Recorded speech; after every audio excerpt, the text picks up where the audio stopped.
Now, as we begin looking at Hamlet's soliloquy, there are two important things to keep in mind. Okay? One is that from this point up to this point, what we have is Polonius and Claudius getting ready to spy on Hamlet, and then a couple of important things happen. Polonius tells his daughter, Ophelia, walk here and read this book. Okay? Read this book. He says to the king, we'll go over there and hide behind the arras. Okay? Now, what does he say about this book? Rather important. This book that you're reading will show of such an exercise, it'll explain your loneliness. She's not lonely, she's alone. And she's alone because of this book. It's a prayer book. It's a religious book, okay? And that's going to be her excuse for being alone. Then he goes on to say this, and he's saying it to her, but King Claudius hears it. He says, we are often to blame in this, 'tis too much proved, that with devotion's visage and pious action, we do sugar over the devil himself. Okay, so what does this mean? Devotion's visage is the look, the face of devotion. Pious action is something like prayer. And he says we look like that to sugar over the devil himself. We use the appearance of holiness to lie and deceive, to sin.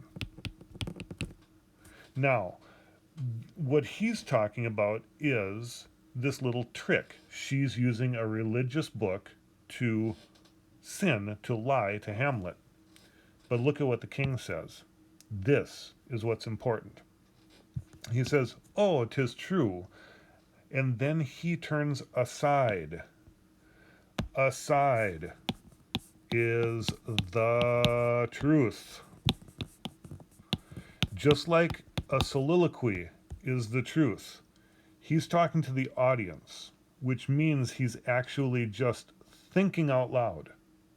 And what he thinks is the truth. And look at what he thinks. He thinks, how smart a lash that speech doth give my conscience. It's a sharp whip, right?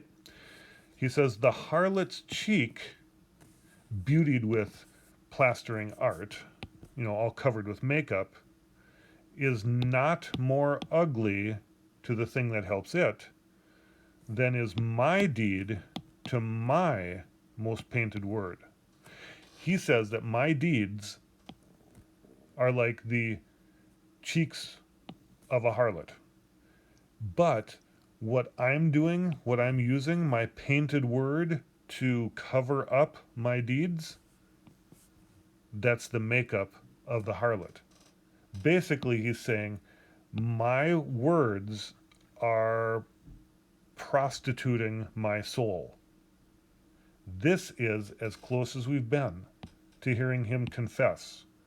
This is his confession. He has killed his brother. Now, the second important component here that we have to know before we get into the soliloquy of Hamlet is, first thing is that the king has confessed. The king is guilty. He is a murderer. Second thing is this idea right here, the truth. Now, we know this is the truth, that the king has confessed, because it's an aside.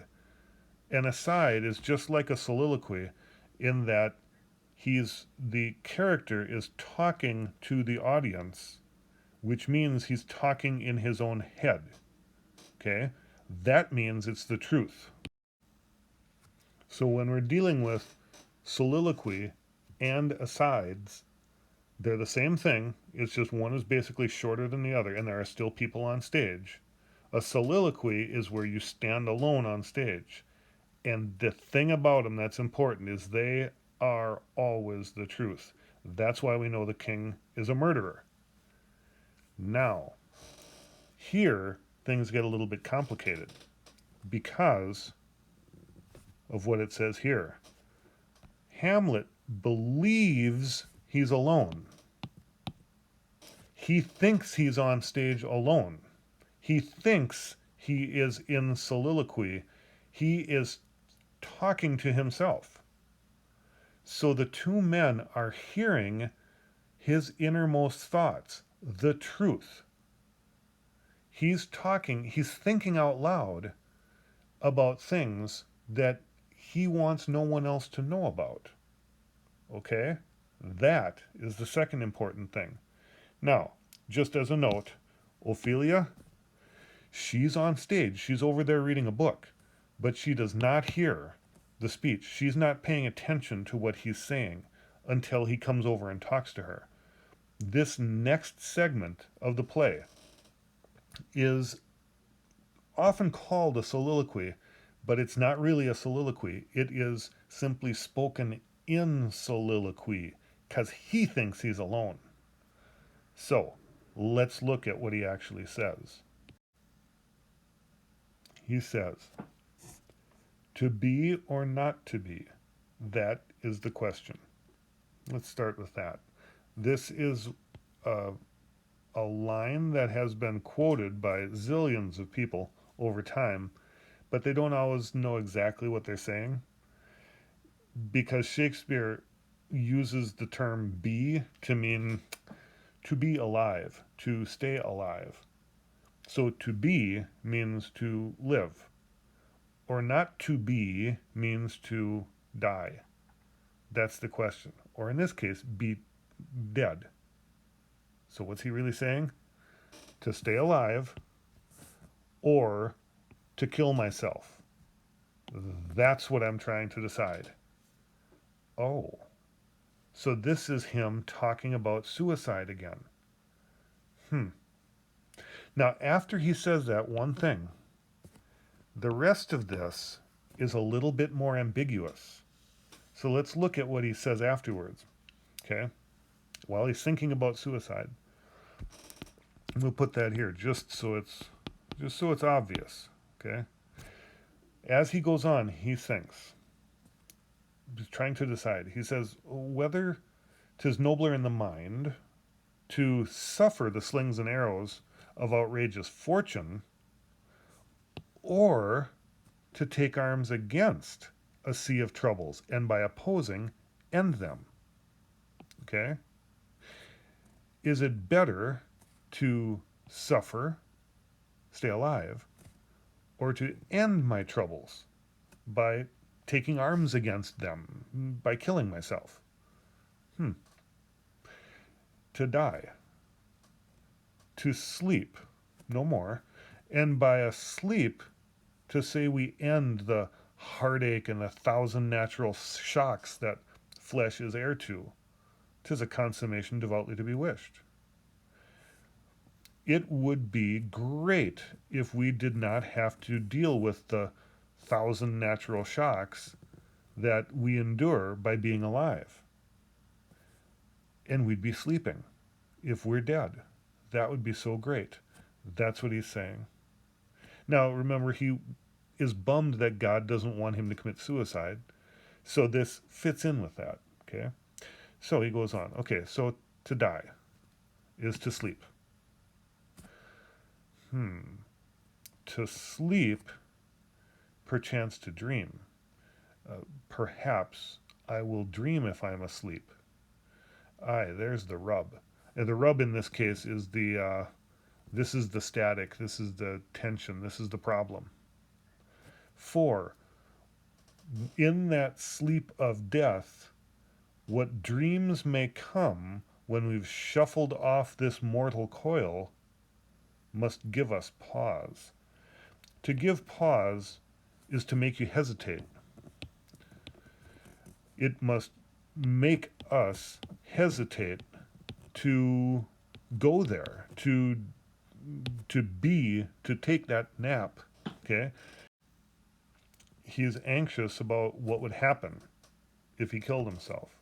He's scared of it. I mean, he's scared of it, and that makes sense. Now, let's see. He says, there's the respect. There's the respect. Let's turn to the next page and start talking about. There's the respect that makes calamity of so long life. Okay. That is the thing that makes calamity is like craziness. Not craziness as much as like disruption. It makes our life is all wild, disrupted, painful, noisy, clamorous stuff. And we put up with it for a long time because we're too scared to kill ourselves. That's what he says. Especially of my life, he's saying. Okay? Now, he's pretty sure that because he says, why would we stay here if we knew that we could just go to sleep, if we weren't scared of it? He says, for who would bear the whips and scorns of time, the oppressor's wrong, the proud man's contumely, the pangs of despised love, the law's delay, the insolence of office, and the spurns that patient merit of the unworthy takes, when he himself might his quietus make with a bare bodkin? A bare bodkin is a dagger, a bare dagger. So what he's saying is, why would people bother putting up with all these horrible things? Whips and scorns, oppressor's wrong, proud man's abuse, despised love, blah, blah, blah. Why would he put up with all this if he could simply put an end to it with a dagger?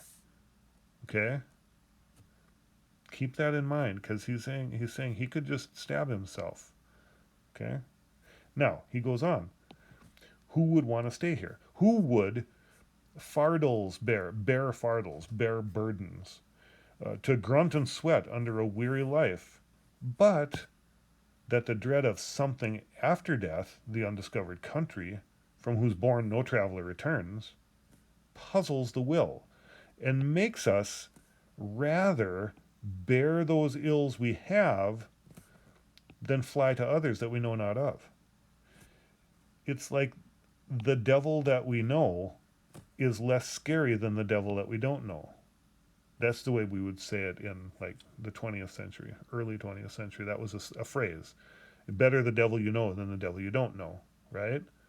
So, in this way, thus, conscience, our sentimental concern, conscience, does make cowards of us all, and thus the native hue of resolution is sicklied over with the pale cast of thought, and enterprises of great pith and moment, with this regard, their currents turn awry and lose the nature of action.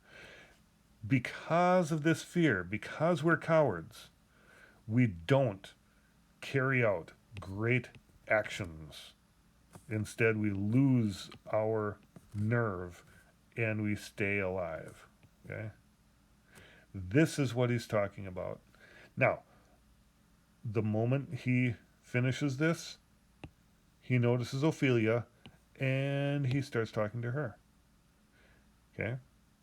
Now, let's not go there yet because we have to think of something else that's happening at this same time. Okay? So let's go back a page and consider this. Now, in this soliloquy, okay, this is a unique situation in pretty much all of Shakespeare, where a character is thinking aloud in soliloquy and someone else is listening in. Okay? We often see deceit in Shakespeare, but here is a strange kind of deception that's not intentional. Hamlet is saying one thing, and these two old men that are hiding are hearing another thing. Very important. We know that we know that Polonius is a deceiver. Okay? His natural inclination is to think that people are worse than they are, and his natural inclination is to lie and deceive in order to find out what he wants to find out. Okay? We also know that King Claudius is a murderer. So these two guys, these two deceptive guys that think the worst all the time, they're listening to Hamlet. Now listen to what they hear. Let's assume that this first little bit of this comment here, to be or not to be, that's the question. Rather than hearing to stay alive or to not stay alive, that's the question, let's hear this. To let it be the way it is, or to not have it the way it is? That's the question. Is it nobler in the mind to suffer the slings and arrows of outrageous fortune, or to take arms against a sea of troubles, and by opposing, end them? Now, if you are a deceptive man, a murderer, and you know that you killed this man's father, and he's got something against you, you just heard him say, should I put up with the way it is, or should I put an end to it? Is it better for me to suffer for the way these things are going now, or should I take up arms against the problem, oppose the problem, and end my suffering? Claudius hears him say, should I kill Claudius? Now, he doesn't say it out loud, but that's what Claudius hears. Okay? And going on, he says, okay, so to die, to sleep, no more. And by sleep, to say we end the heartache and the 1,000 natural shocks that flesh is heir to. If I put this guy to sleep, then I will end the heartache and the shocks that I have to put up with, that I am heir to. And he mentions heir. He's the heir of the king. So he's sort of echoing the fact that the heir has inherited a painful situation because Claudius is the king now. That's a consummation devoutly to be wished. Yeah. To die. To sleep. Yes, to sleep, perchance to dream. There's the rub. Now, it sounds like he's talking about himself dying again. Yes. Now, if you're the king, you don't hear him saying, well, if I kill myself, I'll go to hell. What you hear is this. Hamlet is saying, in that sleep of death, what dreams may come when we have shuffled off this mortal coil must give us pause. When I die, then I am going to be in a situation. Because Claudius is a king. If I kill him, I am going to basically go directly to hell. That gives me pause.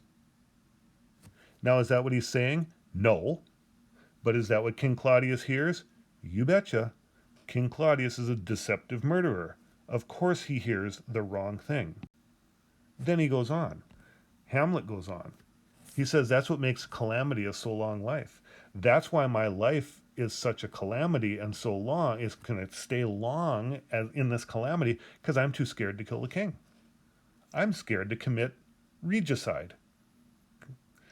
Well, who would bear the whips and scorns of time, the oppressor's wrong, okay, the oppressor, the proud man's contumely, the pangs of despised love, the law's delay, the insolence of office, the spurns that patient merit of the unworthy takes, okay, when he himself might his quietus make with a bare bodkin? If you look at these are all basically the king. Who would put up with the oppressor? King Claudius. The proud man, King Claudius. Who would put up with the pangs of despised love? Well, mom doesn't love me anymore. The law's delay, Claudius is a murderer. The insolence of office, he doesn't deserve to be the king. The patient merit of that the unworthy is taken advantage of. I am patient. I am supposed to be the king, and he's unworthy. Who would put up with all that stuff when he might his quietus make? Now notice, he doesn't say when he might kill himself. He says when he might make things quiet with a bare bodkin. Okay? When he might calm things down with a dagger. Well, who are you going to kill with that dagger, Hamlet? How about this guy right here? That's what Claudius hears. And it's all because he's listening in, because he's being deceptive. He should not be listening. Then he would not be hearing the wrong message. Hamlet goes on. Who would bear burdens, grunt and sweat under this weary life, except but the dread of something after life, after death, the undiscovered country from whose bourne no traveler returns, puzzles the will and makes us rather bear those ills we have than fly to others that we know not of. Is the situation that I have on earth, is that really going to be worse than hell, which is where I'm going to go if I kill the king? My will is puzzled. I don't know if I want to do that. Thus, my conscience makes conscience makes cowards of us all. My conscience is making a coward of me. Now here, conscience might be morality. My will to not commit a sin makes me a coward. And thus, the native hue of resolution is sicklied over with the pale cast of thought. I think too much, I don't do anything. And the enterprises of great pith and moment, with this regard, their currents turn awry and lose the name of action. That is to say, an enterprise of great pith and moment, of great importance and consequence, well, killing a king is an enterprise of great pith and moment, and I lose my will to actually make it happen because I'm a coward because of my conscience. Now, what he has just said is I'm too scared to kill myself. What the king heard was that guy who hates me because I killed his father, because I'm evil, he is too moral to kill me, but he's trying to get up the nerve to do it. He wants to kill me. He's planning on killing me. And I know that he's a weakling, he's too emotional, but he's trying to become tough enough to kill me. That means he's dangerous, because I know how killing works. I kill people. He's got to go.